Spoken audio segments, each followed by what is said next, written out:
July 213 BCE. Xianyang, capital of Qin, China. The first emperor of China sits alone beneath flickering lantern, light his fingers stained, with ink his eyes heavy from years of war and command. Qin Shi Huang has conquered 6 rival states, unified the land, standardized roads, weights writing and law. Yet tonight his greatest enemy is not an army, but fear. Fear that his empire, built through blood and discipline, could still fracture from within. Outside the palace walls, China is quiet but not calm. Scholars whisper old philosophies. Nobles remember fallen kingdoms. History itself feels dangerous. Qin Shi Huang believes unity must be protected at all costs because he knows how fragile it is. He did not inherit this empire. He crushed rivals to build it, and he understands that ideas can undo what swords created. His chancellor Li Si stands nearby, calm, precise, relentless. Together they reach a decision that will define Qin rule forever. Books must burn, history must be controlled. Thought must be unified the same way the land was unified. Qin Shi Huang believes this is necessary, not cruelty, but prevention. If the past is erased, the future cannot rebel. The order spreads quickly.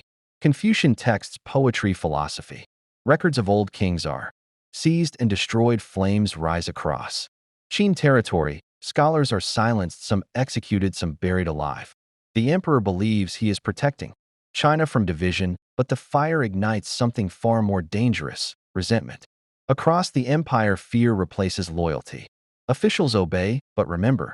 Common people comply, but grieve. The very unity Qin Shi Huang seeks begins to rot beneath enforced silence. And the emperor senses it. Paranoia grows. He builds massive walls, armies, roads, palaces, and tombs. He sends expeditions, searching for immortality, convinced that only eternal rule can secure eternal unity. Then comes the mistake that nearly collapses everything. Qin Shi Huang overcentralizes power so completely that nothing can move without him. Governors wait for orders, soldiers wait for commands.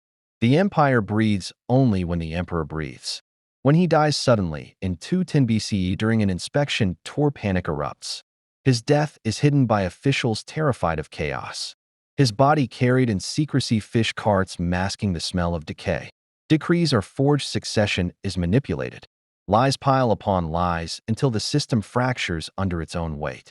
Rebellions ignite almost immediately. Peasants, soldiers, scholars, and former nobles rise, not because Qin was weak, but because it left no room to bend. The empire Qin Shi Huang built to last forever collapses within 4 years. The mistake was not unification.